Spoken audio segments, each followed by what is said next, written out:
Real-Time 1960s presents Evening Report, a complete roundup of today's news with Joe Rubenstein. Good evening. In Washington, President Johnson speaks out on Vietnam. In New Hampshire, the primary election campaign heats up. In Chicago, a power struggle in the Nation of Islam. The tax bill is signed, the Beatles go home, and Cassius Clay shocks the world. Those are the headlines. The details after this message. Ever think of going native? How about tonight?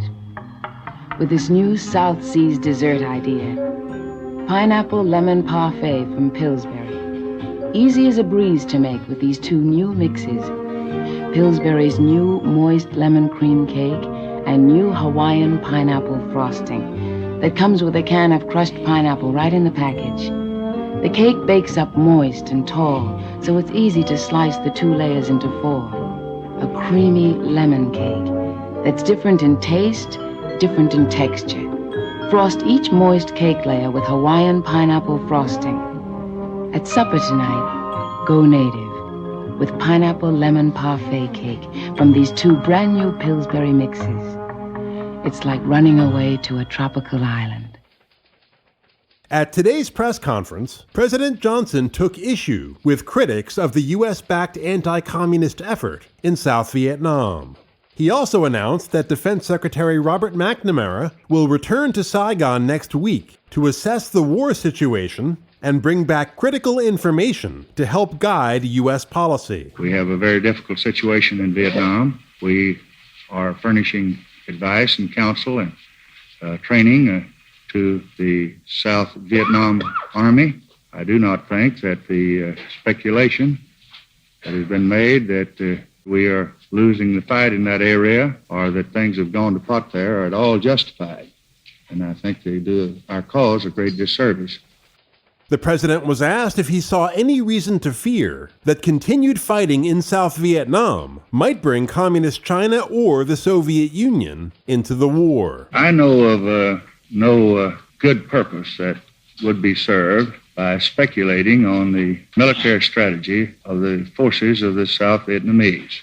Too much speculation has already taken place, a good deal of it without justification, and I sometimes wonder if General Eisenhower, before the Battle of Normandy, had been confronted with all the world had all the information concerning his plans that they seem to have concerning ours in Vietnam, what would have happened on that fateful day. So I would answer your question merely by saying that I do not care to speculate on what might happen. Finally, the president was asked if Ambassador Henry Cabot Lodge's post in Saigon represented a conflict of interest, given the fact that Lodge, Johnson's opponent for the vice presidency in 1960, was a strong potential Republican nominee for the presidency. No, I don't think so. Mr. Lodge had a brilliant career in the Senate. Served in the United States Army after resigning from the Senate and had considerable military experience there. He served his country well at the United Nations under the administration of President Eisenhower. He was selected by President Kennedy upon the recommendation of Secretary Rusk. He's been given full authority to act as our top advisor in that area, and I am unaware of any political inclinations he may have. I've seen nothing that he's done that's in any way interfered with his work out there. I think that he has properly assessed the situation himself by saying that since he is our ambassador there, that he cannot personally get involved in the campaign plans that some of his friends may have for him. The names of Nelson Rockefeller, Barry Goldwater, Margaret Chase Smith, and Harold Stassen will appear on the Republican primary ballot in New Hampshire. Yesterday, it was learned that Lodge supporters will saturate the state next week with TV commercials urging voters to write in the ambassador's name on March 10th. Former New Hampshire Governor Wesley Powell is leading a separate write-in campaign on behalf of former Vice President Richard Nixon, who, like Lodge, has repeatedly said that he would not be a candidate for the presidency this year. However, Nixon has not been shy about expressing his views on the presidential campaign.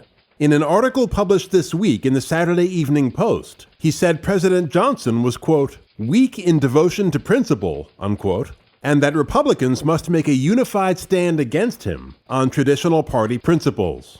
Nixon added, quote, Nobody really can say where Johnson stands, because he has been against civil rights as a senator and for civil rights as president. He was for heavy spending as a New Deal congressman, and now he's against heavy spending. He's not only tricky, but he's good at it. That's the secret of his success. He has preempted the field when it comes to wheeling, dealing, fixing, and picking the political situation that will satisfy everybody. If the Republican Party gets into that kind of a game with him, he'll kill us, because he's better at it, unquote. I'll have more news for you after this message. For the person with arthritis pain, every morning means another day of suffering. The cause, inflammation around joints that brings stiffness. There is no cure, but there is Anacin. Anacin relieves pain fast, acts to reduce inflammation fast, and so relieves its stiffness fast. You get hours of relief. Take Gentle to the Stomach Anacin, the tablet strongest in the pain reliever doctors recommend most for arthritis. Contains more of this pain reliever than any leading tablet. Here again, Joe Rubenstein. At 12:30 Wednesday afternoon, the Senate completed congressional action on the tax reduction bill. 6 hours later, President Johnson signed the measure in the East Room of the White House. Afterward, he made some brief remarks to a national TV and radio audience. There is no asset more precious to freedom than a robust American economy. No one can bury us, or bluff us, or beat us, so long as our economy remains strong. No economic system anywhere has ever had the success of the American economy by placing maximum reliance on the initiative and the creative energies of individual businessmen and workers. We have created here in our land the most prosperous nation in the history of the world.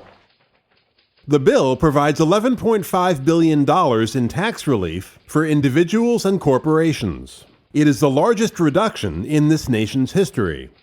After the ceremony, President and Mrs. Johnson paid a personal visit to Mrs. Jacqueline Kennedy at her Georgetown residence. There, Mr. Johnson gave President Kennedy's widow and 2 children 3 of the pens he had used to sign the bill, which had been one of his predecessor's highest priority legislative objectives. Malcolm X, the charismatic spokesman of the Black Muslim movement, did not attend this week's National Conference of the Nation of Islam in Chicago. He is reportedly engaged in a power struggle with his mentor, Elijah Muhammad, the absolute ruler of the movement. Mr. X was suspended as spokesman after a speech last December 1st in Manhattan, in which he attributed President Kennedy's assassination to, quote, chickens coming home to roost, unquote.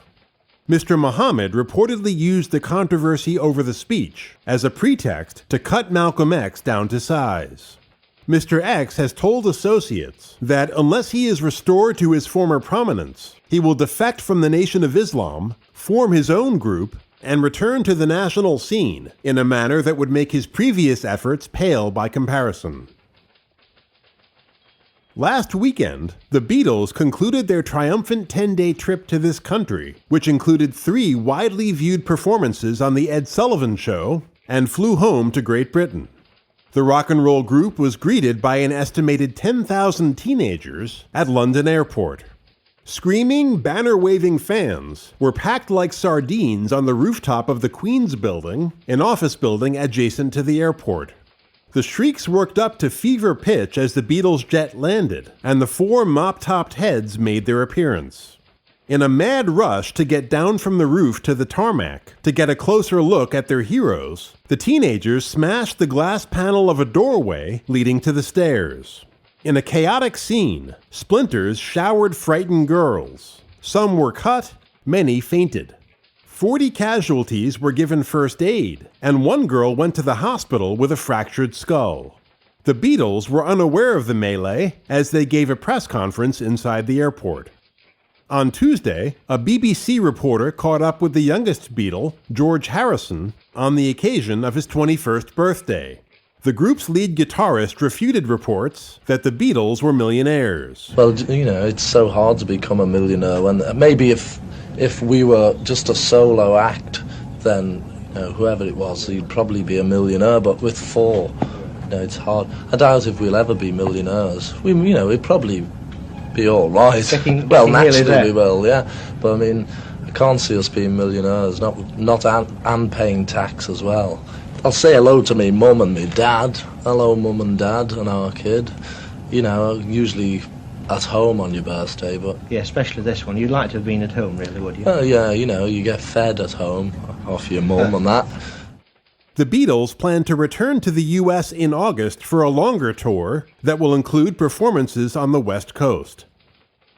Sports, right after this. Watch their faces light up when they see America's favorite pizza, Chef Boyardee Pizza, complete with cheese, and America's newest, Chef Boyardee Pizza with sausage and cheese. True Italian-style sausage in every bite.